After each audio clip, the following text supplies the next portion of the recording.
गणेशଙ୍କର ଏହି ପାଞ୍ଚଟି ରାଶି ହେଉଛନ୍ତି ପ୍ରିୟ। ଆସନ୍ତୁ ଜାଣିବା। ମେଷ ରାଶିର ବ୍ୟକ୍ତିବିଶେଷଙ୍କର ସ୍ୱାମୀ ଗ୍ରହ ହେଉଛନ୍ତି ମଙ୍ଗଳା। ଏହି ରାଶିର ବ୍ୟକ୍ତିବିଶେଷମାନେ ଗଣେଶଙ୍କର ଅତି ପ୍ରିୟ ହୋଇଥାନ୍ତି। ଏହି ରାଶିର ବ୍ୟକ୍ତିବିଶେଷଙ୍କୁ ସମସ୍ତେ ସଙ୍କଟରୁ ରକ୍ଷା କରିବା ପାଇଁ ଭଗବାନ ଗଣେଶ ଅଛନ୍ତି। ଗଣେଶଙ୍କର କୃପାରୁ ଆପଣଙ୍କ ଜୀବନରେ କେବେ ମଧ୍ୟ ଆର୍ଥିକ ସଙ୍କଟ ଦେଖାଯିବ ନାହିଁ। ଆପଣ ସଦାସର୍ବଦା ସୁଖୀ ରହିବେ। କ୍ୟାରିୟର ଓ ବ୍ୟବସାୟରେ ଉନ୍ନତି ହେବ। ଗଣେଶ ଚତୁର୍ଥୀରେ ଆପଣ ଗୁଡ଼ ଭୋଗ ଲଗାନ୍ତୁ। ସେହିପରି ଆପଣ ଆଗାମୀ 10 ଦିନ ପର୍ଯ୍ୟନ୍ତ ପ୍ରଭୁ ଗଣେଶଙ୍କୁ ଗୁଡ଼ ଭୋଗ ଲଗାଇ କୃପା ଲାଭ ମଧ୍ୟ କରିପାରିବେ।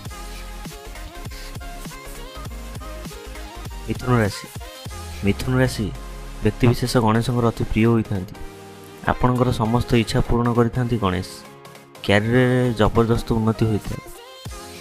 ଗଣେଶ ମହାପ୍ରଭୁ ଆପଣଙ୍କୁ ଶୁଭ ଫଳ ପ୍ରଦାନ କରିଥାନ୍ତି। ଗଣେଶ ଭଗବାନ ଆପଣମାନଙ୍କର ସମସ୍ତ ଇଚ୍ଛାକୁ ପୂରଣ କରିଥାନ୍ତି। ତାଙ୍କ କୃପାରୁ ଆପଣ ସମାଜରେ ସମ୍ମାନ ଓ ପ୍ରତିଷ୍ଠା ମଧ୍ୟ ପାଇଥାନ୍ତି। ବ୍ୟବସାୟରେ ମଧ୍ୟ ଆପଣଙ୍କର ଲାଭ ହୋଇଥାଏ। ବିଛା ରାଶିର ବ୍ୟକ୍ତିବିଶେଷ ମଧ୍ୟ ଗଣପତିଙ୍କର କୃପା ଲାଭ କରିଥାନ୍ତି। ଏହି ରାଶିର ବ୍ୟକ୍ତିମାନେ ଗଣପତିଙ୍କର ପ୍ରିୟ ହୋଇଥାନ୍ତି। ଏହି ରାଶିର ବ୍ୟକ୍ତିମାନଙ୍କର ସ୍ୱଭାବ ସାମାନ୍ୟ ଆକ୍ରାମକ ହୋଇଥାଏ। ଏହିଭଳି ସ୍ଥିତିରେ ଗଣପତି ତାଙ୍କୁ ଉଗ୍ର ହେବାରୁ ରକ୍ଷା କରିଥାନ୍ତି। ସେହିପରି ସମସ୍ତ ସଙ୍କଟ ଉପସ୍ଥିତିରୁ ତାଙ୍କୁ ମଧ୍ୟ ରକ୍ଷା କରିଥାନ୍ତି। ମକର ରାଶିର ସ୍ୱାମୀ ଗ୍ରହ ହେଉଛନ୍ତି ଶନିଦେବ। ସେପଟେ ଏହି ରାଶିର ବ୍ୟକ୍ତିବିଶେଷ ଗଣପତିଙ୍କର ବିଶେଷ ପସନ୍ଦ ହୋଇଥାନ୍ତି।